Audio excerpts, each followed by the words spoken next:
Cada día me seguirá.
lo podrá apagar, porque el fuego del Señor en mi corazón está.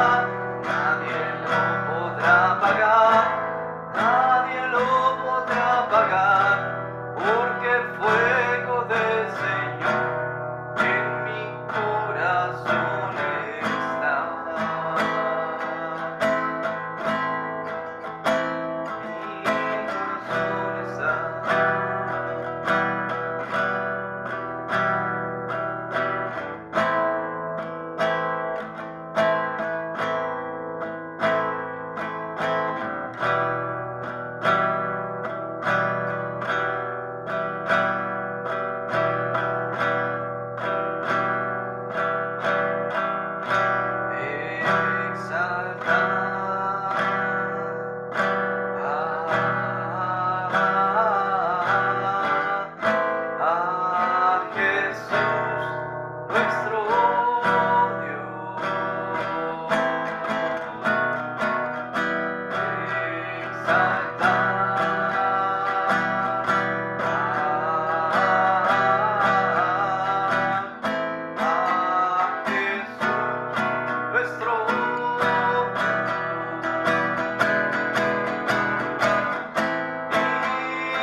al lugar santo, al altar de bronce. Señor, tu rostro quiero ver. Pásame la muchedumbre, donde el sacerdote canta. Tengo hambre y sed de justicia, y solo encuentro un lugar. Llévame al lugar santísimo, por la sangre del Cordero Redentor. Llévame al lugar santísimo, tómame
Buenos días tengan todos, Dios les bendiga. Vamos a comenzar la enseñanza del día de hoy.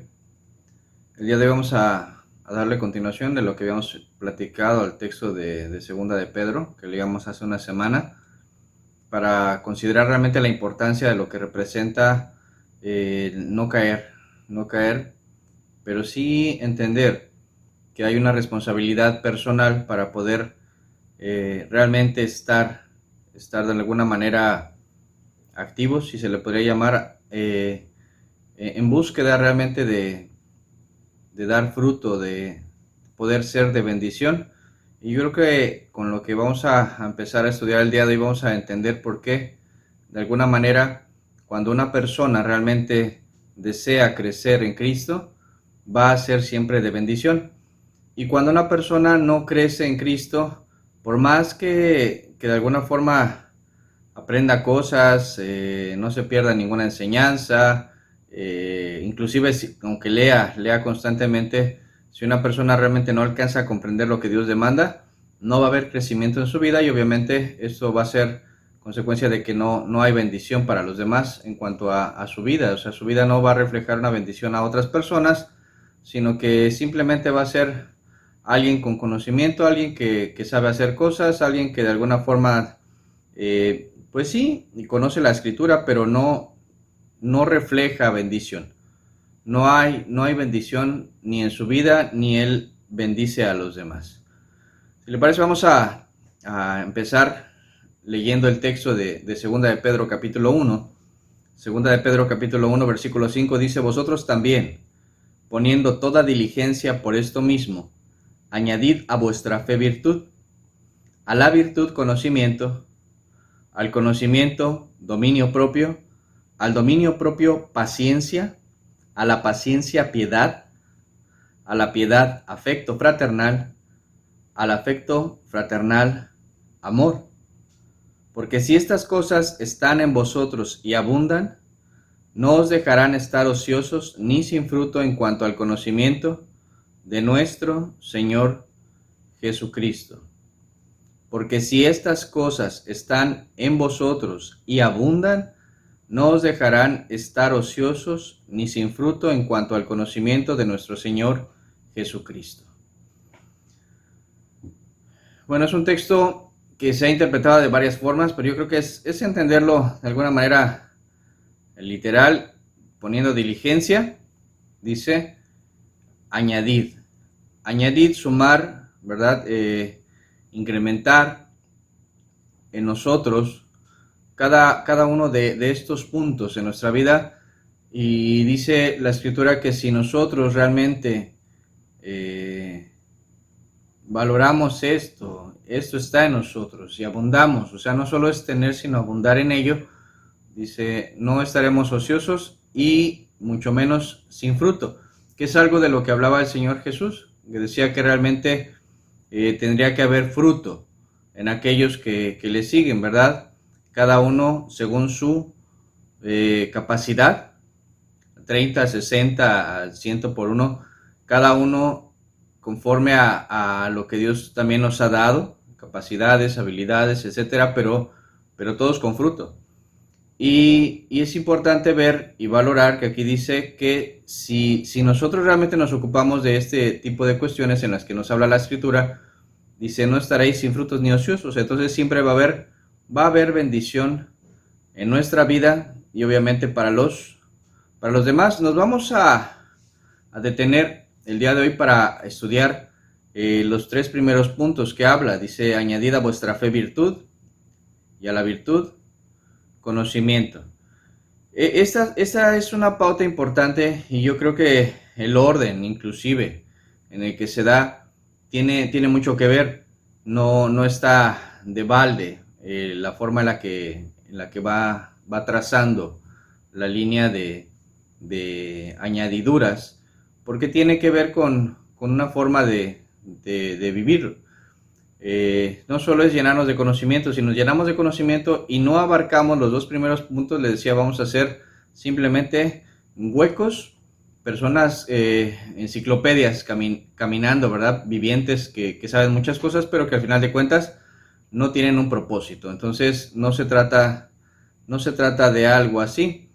El primer punto del que habla dice que es poner diligencia. Poner diligencia es darle prioridades, es poner de verdad presteza, es hacer las cosas con la responsabilidad de vida y hacerlo viendo que esto es parte de verdad importante para que alguien no caiga jamás, dice, no caiga jamás, sino que esté al contrario, ¿verdad? Dando fruto, bendiciendo y con un propósito real, en nuestra vida. Si vamos a Hebreos 1, vamos a ver la primer base del cuestionamiento de la fe. Dice en Hebreos 11:1, dice, es pues la fe, la certeza de lo que se espera, la convicción de lo que no se ve. Es pues la fe, la certeza de lo que se espera, la convicción de lo que no se ve. El estar convencido de que lo que Dios ha prometido, aunque de momento no lo vea, e inclusive aunque de momento las cosas marchen todo lo contrario a lo que yo espero, Dios va a actuar, Dios va a hacer su obra y Él va a bendecir y Él nos va a usar para hacer de bendición, aunque los momentos, ¿verdad?, pareciera que sean completamente diferentes, es decir, aunque la situación se vea opuesta a nosotros. Y aquí es donde realmente recae una parte importante. El primer punto para que una persona encuentre a Cristo tiene que ver, sí, con un arrepentimiento, pero tienes que creerle. Tiene que haber fe. Sin fe es imposible agradar a Dios, dice más adelante aquí en el texto de Hebreos.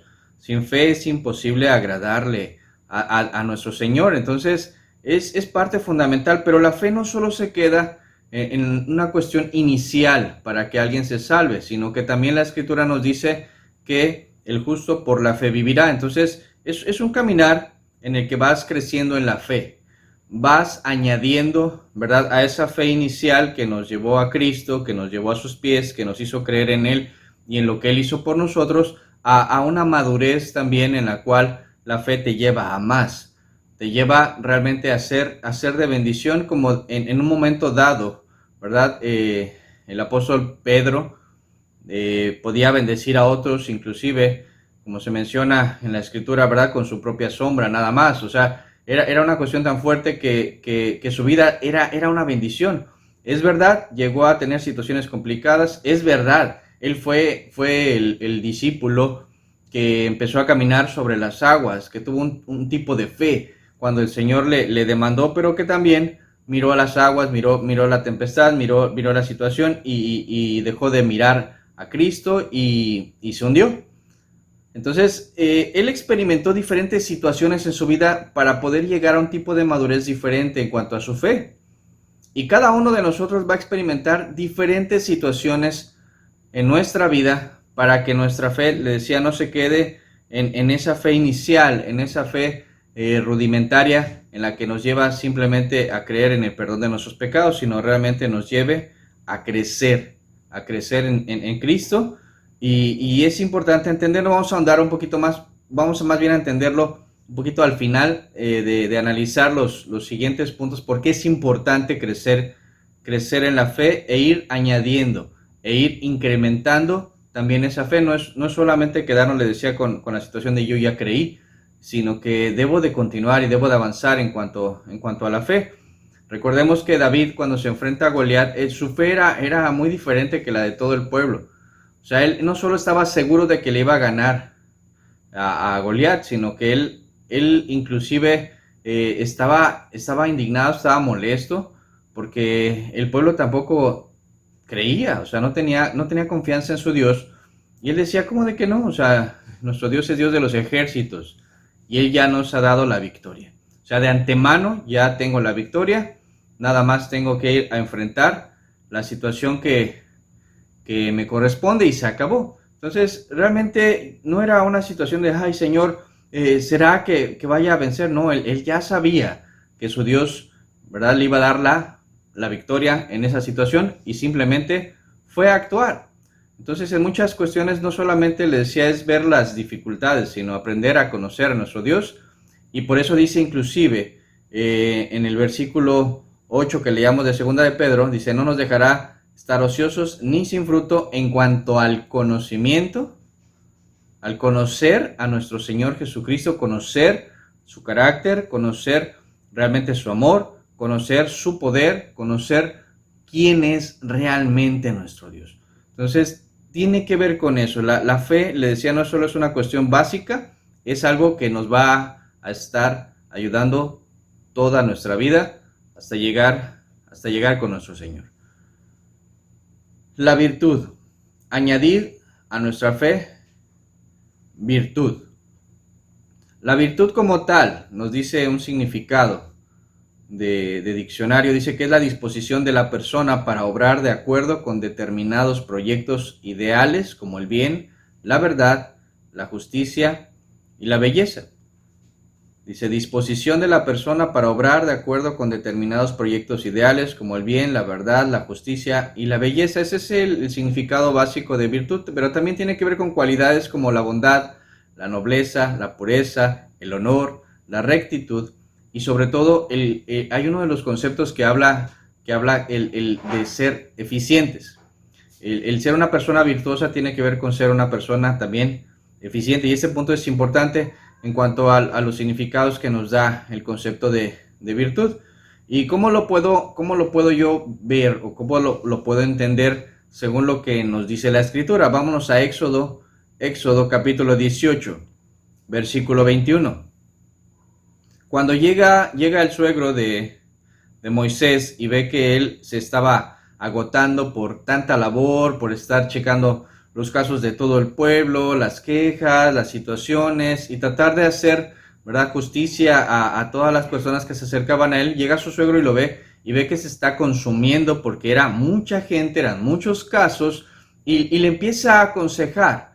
Y dentro de esta parte le dice en el versículo 21, además escoge tú de entre todo el pueblo varones de virtud.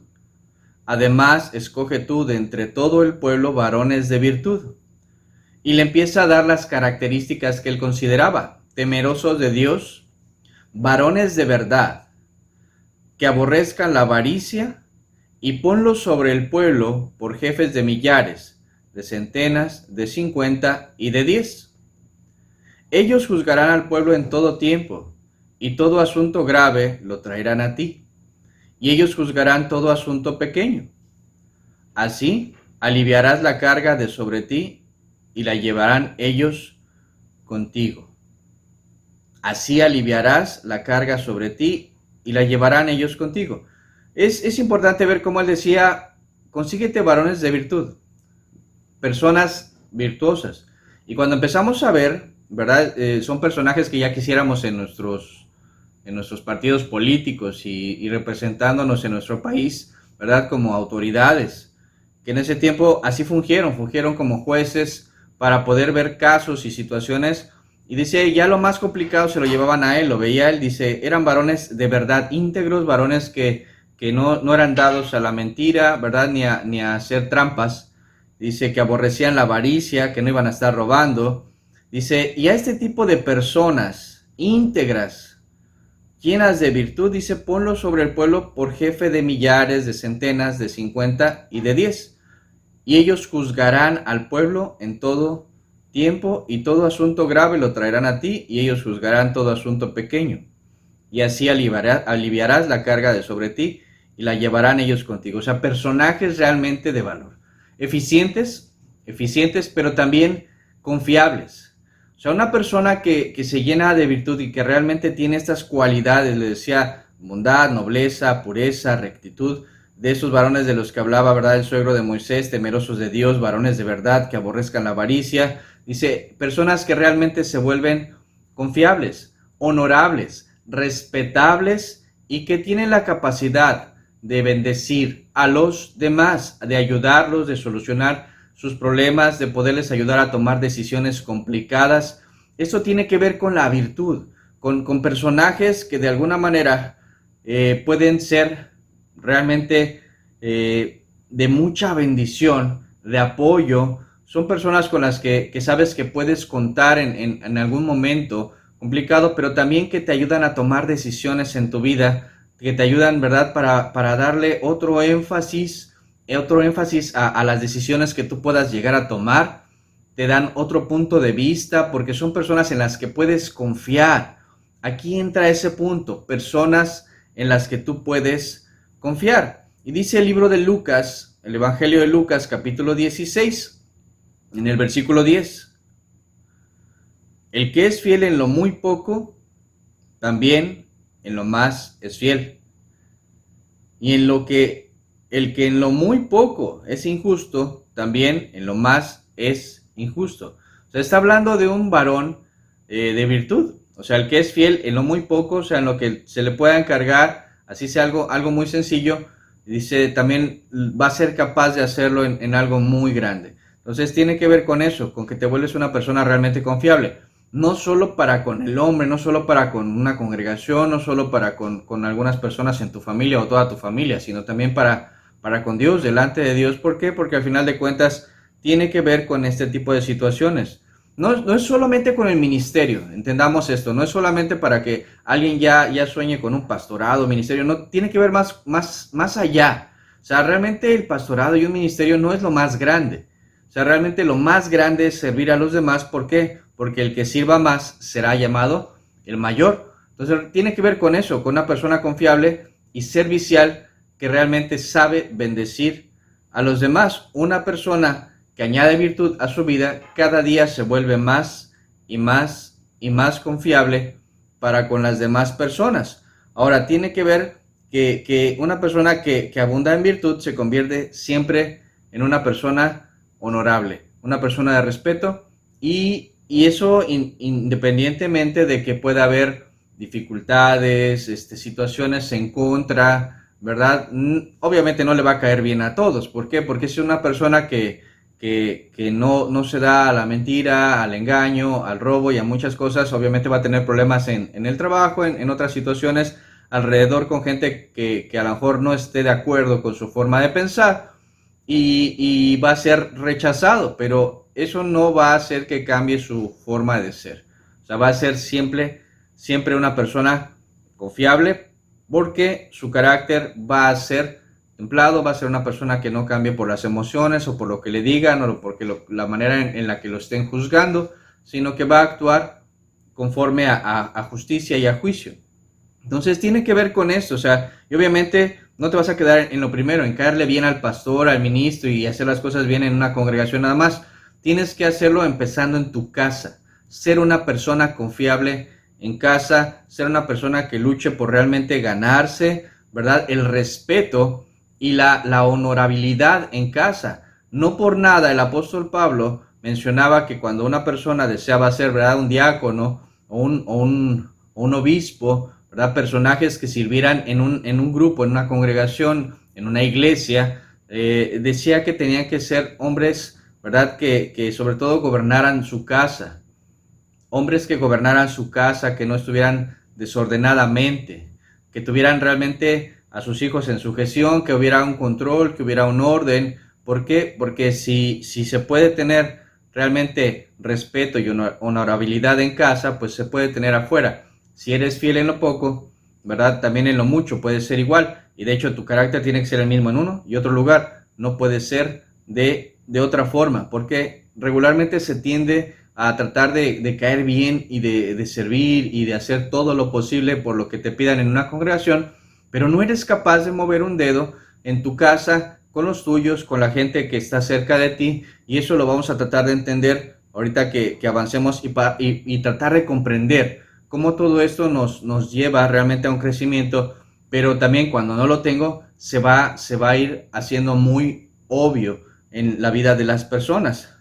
Dice en el Evangelio de Juan 19, para poder entender ese tipo de situaciones y por qué es importante ver la cuestión familiar. Dice en Juan 19, 26, cuando vio Jesús a su madre y al discípulo a quien él amaba, que estaba presente, dijo a su madre, mujer, he ahí tu hijo. Después dijo al discípulo, he ahí tu madre. Y desde aquella hora el discípulo la recibió en su casa. Cuando vio Jesús a su madre y al discípulo a quien él amaba, que estaba presente, dijo a su madre: Mujer, he ahí tu hijo. Después dijo al discípulo: He ahí tu madre. Y desde aquella hora el discípulo la recibió en su casa. El discípulo amado, ¿no? Que la escritura lo menciona como el mismo Juan. Y nos menciona que aún en el momento de su crucifixión, en el momento de angustia, en el momento en el que sus discípulos lo abandonan, ¿verdad? Y se vuelve una situación trágica en la que él ve cómo el Padre lo deja porque el pecado viene y recae sobre su vida y la cosa se pone bien difícil. Él tenía muchas cosas por las cuales preocuparse, pero una de ellas, una de las más grandes, su madre. ¿Con quién va a dejar a su madre? Vea a su discípulo amado, una persona confiable. Una persona confiable. No era su hermano, no era su primo, era alguien en quien confiaba y le encarga a su madre. Y le dice: He aquí tu madre. A la mamá le dice: He aquí tu hijo. O sea, no la abandona, no la deja a su suerte, que es algo que él tenía mucho cuidado, por eso lo enseñó. Y sus discípulos también empezaron a enseñar acerca de estas cuestiones. O sea, la familia es una parte importante para poder demostrar realmente el verdadero amor a Dios, el verdadero cristianismo, el verdadero discipulado, si quiere verlo de esa manera. O sea, el amor a la familia es una parte esencial en este tipo de cuestiones. Siempre va a haber luchas y sobre todo en nuestros días hay una campaña, ¿verdad? Una guerra en contra de las familias para que se destruyan, para que los matrimonios se destrocen, para que realmente nadie valore a los ancianos, nadie valore a la gente que nos ha cuidado en algún momento, nadie valore a aquellos que vieron por nosotros. Entonces mándalos por allá, que vivan por aquí, mándalos a un asilo, a esa gente que a veces, ¿verdad?, tiene enfermedades ya cuando son grandes, el Alzheimer o tienen otro tipo de cuestiones. Para mucha gente se le vuelve un estorbo cuando el Señor Jesús estaba preocupadísimo por dejar encargada a su madre con alguien confiable, que ni siquiera era de su sangre, pero él necesitaba a alguien en quien poder confiar. Y de tal manera aquí la escritura nos dice que a partir de ese momento, ¿verdad? Desde esa hora, dice, el discípulo la recibió en su casa. No fue una carga, fue un encargo. Y él vio por ella, él cuidó de ella. Por eso tiene que ver mucho con esto. ¿Cómo vamos a ser confiables si no aprendemos a cuidar a los nuestros? Si no hemos visto por los nuestros, si no les hemos demostrado amor a los nuestros, ¿cómo vamos a ser confiables? ¿Cómo vamos a ser confiables con extraños y con personajes de la calle? O sea, muchas veces la gente en los grupos y en las congregaciones es más sensible, ¿verdad? Y más cuidadosa de ver por la gente que está así, ¿verdad? Sin un hogar en la calle y les llevan una torta y les llevas esto y los cuidas por allá. O si te cargan a alguien que tú en tu vida has visto cómo vive o cómo es o a qué se dedica. Hay gente que porque se lo pidió el pastor o se lo pidió el ministro, o se lo pidió fulano, ¿verdad? Van y se encargan de una obra y empiezan a ver por gente que ni conocen y que obviamente nunca han visto por ellos tampoco y que ahora dicen, es que hay que negarse, hermano. Sí, pero hay que empezar a negarse adentro de tu casa para que puedas hacerlo después fuera de tu casa. Y empezar de una forma congruente, porque le decía, mucha gente empieza a ver afuera las necesidades de otros cuando adentro hay muchísimas cosas que arreglar, que ver y en dónde bendecir. Entonces tiene mucha congruencia lo que el maestro nos enseña con lo que de alguna forma los mismos discípulos empezaban a enseñar en todas las iglesias. ¿Qué más nos dice la escritura? Dice en el libro de Proverbios, Proverbios capítulo 1, versículo 29. Por cuanto aborrecieron la sabiduría y no escogieron el temor de Jehová, ni quisieron mi consejo, y menospreciaron toda reprensión mía, comerán del fruto de su camino y serán hastiados de sus propios consejos. porque el desvío de los ignorantes los matará, y la prosperidad de los necios los echará a perder. Mas el que me oyere habitará confiadamente y vivirá tranquilo sin temor del mal. Los que aborrecieron la sabiduría y no escogieron el temor de Jehová, ni quisieron mi consejo, y menospreciaron toda reprensión mía, comerán del fruto de su camino, y serán hastiados de sus propios consejos, porque el desvío de los ignorantes los matará, y la prosperidad de los necios los echará a perder. Mas el que oyere habitará confiadamente y vivirá tranquilo sin temor del mal. Un principio que podemos comprender es que para poder ser una persona confiable, tenemos que aprender a confiar en Dios. Y para confiar en Dios, obviamente tengo que escucharle y tengo que poner atención en lo que Él me enseña. Tengo que tenerle fe, vaya. ¿Sí? O sea, tengo que depositar mi confianza en Dios. Por eso dice que es importante añadir a vuestra fe. O sea, la confianza empieza en conocer a Dios y en creerle a Él.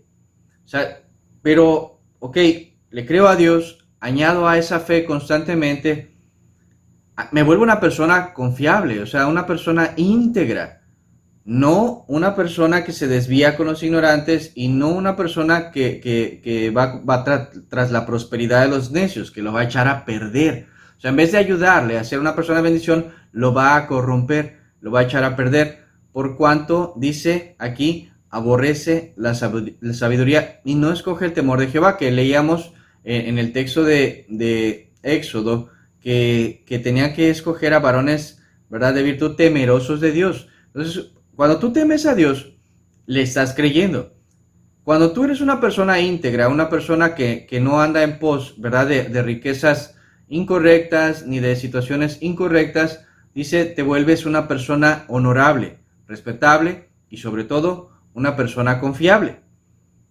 Y obviamente, cuando tú deseas agradar a Dios y ser confiable para el Señor, pues vas a buscar cómo agradarle mejor. Y esto tiene que ver con añadir también a esa fe y a esa virtud conocimiento, el saber cómo, el saber por qué, el saber la palabra de Dios, qué es lo que te dice Dios, qué es lo que quiere Dios y demanda de ti, independientemente de lo que hagan los demás.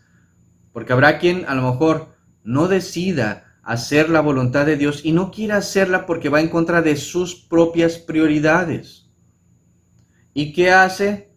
Pues no quiere el consejo de Dios, menosprecian la reprensión del Señor y dice, comerán del fruto de su camino y serán hastiados de sus propios consejos. O sea, son gente que decide hacer las cosas a su manera y dice, no me importa lo que me diga Dios. Y no es que desprecie abiertamente la palabra, sino que en sus hechos es lo que empieza a demostrar. Lo empieza a demostrar con su vida y obviamente no se vuelve una persona honorable ni en casa ni afuera de casa. No se vuelve una persona confiable ni en casa ni fuera de casa, ¿verdad? O sea, empieza a deteriorarse su vida y obviamente su testimonio empieza a fallar, ¿sí? Y empieza a desechar lo que Dios le marca. Pero una persona que empieza a añadir realmente conocimiento, dice, el que oyere habitará confiadamente, será una persona que aprenderá a descansar en Dios y vivirá tranquilo sin temor del mal. O sea, no va a estar luchando con su carne constantemente, sino que va a estar realmente satisfecho de la voluntad de Dios, va a estar de alguna manera realmente pues a gusto, ¿verdad?, haciendo lo que Dios le marca y sobre todo no pensando en, aquí empieza el punto, no pensando en caer, sino pensando en agradarle a Dios, en creer en Dios, en caminar con Dios, en avanzar con Dios. Avanzar con Dios. Dice Isaías capítulo 1 versículo 3. Isaías 1:3. El buey conoce a su dueño y el asno el pesebre de su señor. Israel no entiende. Mi pueblo no tiene conocimiento. El buey conoce a su dueño y el asno el pesebre de su señor. Israel no entiende. mi pueblo no tiene conocimiento. Aquí el profeta está hablándole al pueblo de Israel y le empieza a dar una exhortación muy fuerte, pero parte de todo esto dice es, mi pueblo no tiene conocimiento. O sea, en apariencia, el pueblo de Israel debería de conocer a su Dios, porque el gobierno del pueblo de Israel era un gobierno que se conoce como teocrático. ¿Qué quiere decir esto? Que regía sobre el pueblo la palabra de Dios, su ley. O sea, ellos se gobernaban y se regían por medio de la palabra, por lo que Dios hablaba, por medio de los profetas, por medio de los jueces. Pero en ese tiempo, ¿verdad? Cuando ya había reyes, muchos de ellos empezaban a desechar la palabra de Dios y desechaban todos sus principios y todo lo que él marcaba. Entonces se desviaban del camino, o sea, menospreciaban el consejo del Señor y desechaban la corrección de Dios y empezaban las cosas mal. O sea, ellos dice, aún el buey conoce a su dueño y el asno el pesebre de su señor, pero hay quien decide no confiar ni escuchar a Dios. Hay quien decide hacer las cosas a su manera. Y entonces, pues obviamente, aquí no va a haber crecimiento, no va a haber fruto, no va a haber bendición. No va a haber bendición, dice el profeta Oseas capítulo 4. Oseas capítulo 4, versículo 6. Mi pueblo fue destruido porque le faltó conocimiento. Mi pueblo fue destruido porque le faltó conocimiento. Por cuanto desechaste el conocimiento, yo te echaré del sacerdocio, y porque olvidaste la ley de tu Dios, también yo me olvidaré de tus hijos. Es una palabra muy fuerte porque empieza a hablar de destrucción. Dice, mi pueblo fue destruido porque le faltó conocimiento. Y no solamente es una cuestión de que vayas a la preparatoria, a la universidad, de que tengas una maestría, de que aprendas un montón de cosas, de que sepas hacer muchas cosas, sino de entender y comprender realmente lo que Dios marca de nuestra vida. O sea, es de entender realmente lo que le hace bien a nuestra alma. O sea, realmente no tiene caso aprender un montón de cosas si no nos sirven de nada, si no van a ser de provecho para nuestras vidas o para alguien más, ¿sí? O sea, yo recuerdo que cuando estudiaba la carrera, y estudiaba en ese tiempo informática, la carrera de informática, yo me preguntaba y le decía a Dios, creo que sería más fácil estudiar teología porque me quería dedicar realmente a compartir el evangelio, etcétera. Decía, ¿de qué me va a servir la informática? Después empecé a ver cómo podía bendecir a otros por medio de la informática, y la verdad entendí una cosa: Dios por algo me llamó, ¿verdad?, a servirle cuando ya estaba en la carrera, porque de alguna forma ya tenía definido algo que tenía que hacer y quería hacer, pero yo no entendía la utilidad en el reino de Dios acerca de lo que yo estaba estudiando, y después lo pude entender conforme las necesidades que iban surgiendo en las personas cercanas, en hermanos o en situaciones que se daban en la congregación.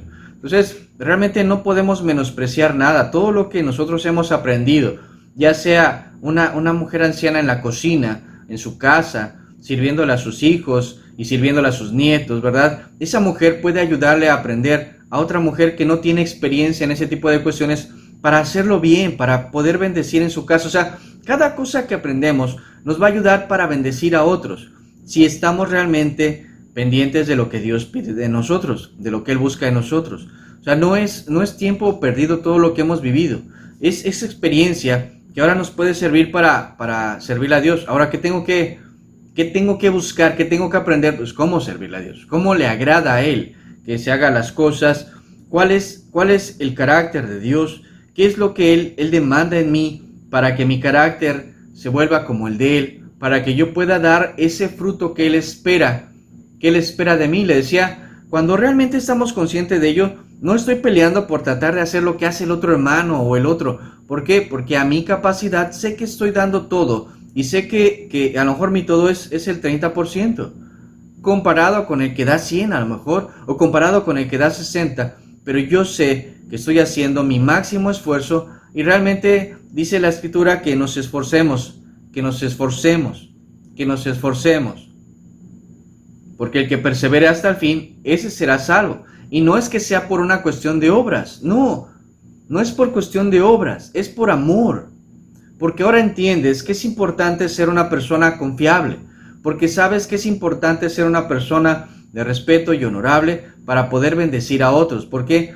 Porque mientras más trabajes en tu carácter, en tu vida, para servirle al Señor, vas a honrar más a Dios y la gente va a creer que Dios es real. ¿Por qué? Porque lo está viendo en tu vida, porque lo va a ver en tu vida, en lo que hagas, en la gente que está a tu alrededor cuando puedas ser bendecida por lo que tú le transmites o por lo que haces por ellos, por lo que te encargan, por lo que puedes darle a los demás, por dar la ¿verdad?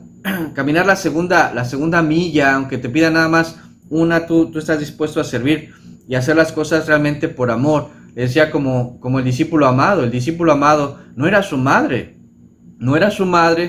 pero él dijo, adelante, ¿no? O sea, si está en mi casa y va a estar en mi casa, voy a hacer las cosas por amor a ella. Se encargó de ella, se encargó de su manutención, se encargó de las necesidades que pudo haber tenido. No sabemos cuántos años, pero lo hizo. O sea, él, desde el momento en el que el maestro le encargó que hiciera algo, él estuvo dispuesto a hacerlo, la recibió en su casa. O sea, el maestro estaba seguro de una cosa: sé que a mi madre no le va a faltar nada. Sé que a ella no le va a faltar nada. ¿Por qué? Porque la dejo en manos de alguien que va a hacer las cosas como si fuera yo, que la va a tratar como si fuera yo, se va a ocupar de ella como si fuera yo, va a ser confiable. Una persona no solo con una madurez personal, sino con el amor, con la confianza de que Dios le iba a proveer, porque al final de cuentas es una boca más en casa, sí, pero el Señor proveerá, eso dice la Escritura. Entonces, cuando yo me encargo de ver por las necesidades de otros, el Señor atiende a mi necesidad, y el Señor sabe de qué cosas tenemos necesidad, dice la Escritura. Aún antes de que salgan, ¿verdad?, las palabras de nuestra boca, el Señor sabe de qué cosas tenemos necesidad, y si voy a Él y le extiendo mis peticiones, entonces sé que Él va a contestar y que Él va a bendecir y que Él va a proveer. Pero yo tengo que trabajar y yo tengo que actuar y yo tengo que hacer lo que sea necesario. ¿Para qué? Para que seamos de bendición, para no dejar a esas personas que vieron por nosotros, a esas personas que aunque no hayan visto por nosotros, vieron por alguien más, ya están grandes, tienen necesidad, y ahora nos toca también ser de bendición a todos aquellos que tienen algún tipo de necesidad. Realmente esto implica añadir a nuestra fe virtud, y a la virtud conocimiento, el saber cómo, el saber por qué, el saber cuándo, y eso lo da el Señor, por medio de la palabra, por medio de la oración, por medio de preguntarle, por medio de estar cerca. O sea, tiene que ver con una relación más íntima en nuestra escasez, en nuestra ignorancia. Es Dios el que nos va a ayudar, porque la verdad es que no sabemos hacer las cosas, y dice la Escritura, ¿verdad? No sabemos ni siquiera ni cómo pedir como conviene, pero es Él el que nos enseña. Es Él el que nos enseña, Él es el que clama con gemidos indecibles, Él es el que ha visto por nosotros, es el que envió a su Espíritu para que, aun cuando Él no estuviera aquí, no nos faltara nada, ¿verdad? Nos fuera instruido, ¿verdad?, en todo, y fuéramos realmente capaces de hacer todos, y Él ya dice la Escritura que nos dio de antemano todas las cosas que hubieran sido necesarias para nuestra situación tanto espiritual y en lo material. También Él va a proveer y va a suplir. Entonces tenemos que aprender a confiar. O sea, para que yo me vuelva confiable, tengo que aprender a confiar en Dios, descansar en Dios. Una persona que realmente aprende a conocer a su Señor va a aprender a descansar en Dios, y como dice el proverbio, el que oyere habitará confiadamente y vivirá tranquilo, sin temor del mal. Y los que no, pues bueno, va a ser muy trágica su vida, porque nunca van a estar satisfechos. Por más que hagan las cosas para ellos mismos, nunca se van a llenar, nunca se van a saciar. O sea, porque la felicidad no radica en lo mío, radica en dar. En dar, la felicidad radica en poder ver a otros, ¿verdad?, con su vida llena de bendición. Por eso en el verdadero amor no hay esa situación, ¿verdad?, de envidias, ¿Por qué? Porque tú te sientes bien cuando otro está bendecido, cuando le va bien a otro, y sobre todo cuando tú eres capaz de ayudarle a esa persona a que le vaya bien, a que sea bendecido, a que entienda que su alma también tiene esperanza, que su vida puede ser también muy bendecida por nuestro Señor, siempre y cuando realmente aprendamos a escuchar su voluntad, aprendamos a escuchar su palabra, aprendamos a escucharle a Él antes que a nuestros propios consejos. Por eso dice la Escritura que no nos fiemos de nuestra propia prudencia. No te fíes de tu propia prudencia, sino fíate de Jehová de todo tu corazón. Eso nos dice la palabra y es una realidad. A veces creemos que ya sabemos cosas, pero no las sabemos como deberíamos. Y es cuando fallamos, es cuando erramos y necesitamos constantemente la ayuda de nuestro Señor. Constantemente la ayuda de nuestro Señor. Y en estos días difíciles, más. Y si no empezamos con eso, por eso decía, si yo no empiezo confiando en Dios, si yo no me vuelvo confiable y solo me lleno de conocimiento, no sirvo. Vengo a ser como metal que resuena, dice el apóstol Pablo, címbalo que retiñe, ¿verdad? Hablamos, pero no hay bendición.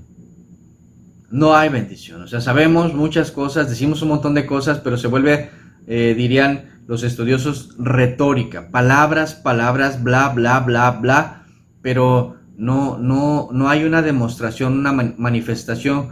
Decía como entender que una persona de virtud es una persona como la que mencionaba el suegro de Moisés, una persona que teme a Dios, es una persona que realmente es un varón de verdad, y varón de verdad no es ser un macho.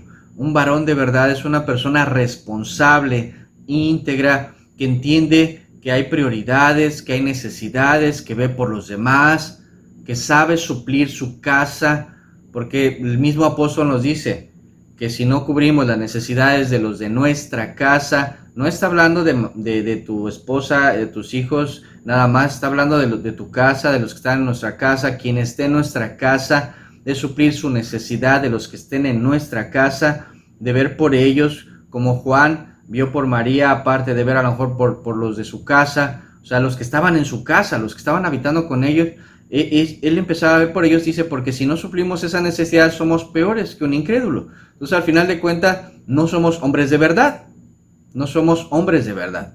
Y es lo que nos pide de alguna forma para poder ser personas de virtud, ser hombres de verdad, varones de verdad, que aborrezcan la avaricia y que puedan ser realmente personas respetuosas, personas que se ganen esa honra y ese respeto ante los demás con su vida, con su testimonio, por amor de Cristo, porque es el Señor el que hace la obra en nosotros. Si nosotros nos dejamos realmente tratar por el Señor va a hacer la obra en nosotros, y aunque antes no éramos ni honorables, ni respetuosos, ni personas confiables, sino que éramos verdaderamente terribles y éramos personas que pues la verdad dejábamos mucho que desear. Ahora tenemos que aprender a ser personas que pueda alguien darnos su confianza y poderle bendecir. ¿Le parece si terminamos con una oración? Señor, que a través de tu palabra podamos mirar como en un espejo y a través de esto ver qué hay en nosotros y cómo estamos procediendo, para ver si realmente nuestra vida es de esta manera. Señor, y si no fuera así, que podamos realmente corregir, que no menospreciemos tu corrección, sino que sea tu favor en nosotros, Señor. Que aprendamos a confiar en ti para poder ser confiables. Te lo pedimos en el nombre de Jesús. Amén. Pues si el Señor permite, la siguiente semana vamos a continuar tratando el punto. Poder de verdad ver hacia adentro de nosotros y poder entender si realmente estamos siendo de bendición y podamos llenar realmente de bendición a los nuestros, ser personas que den fruto y que no estemos ociosas, sino que estemos realmente creciendo en el conocimiento de nuestro Señor Jesucristo para poder llegar a los pies del Señor, ¿verdad? Y alcanzar esa misericordia con Él constantemente y poder ser de bendición a otros. Que al final de cuentas realmente es lo que anhelamos con nuestra vida, ser ejemplo y ser bendición. Que el Señor le bendiga, que pase bonita tarde, un saludo a su familia, que todos estén bien, hasta luego.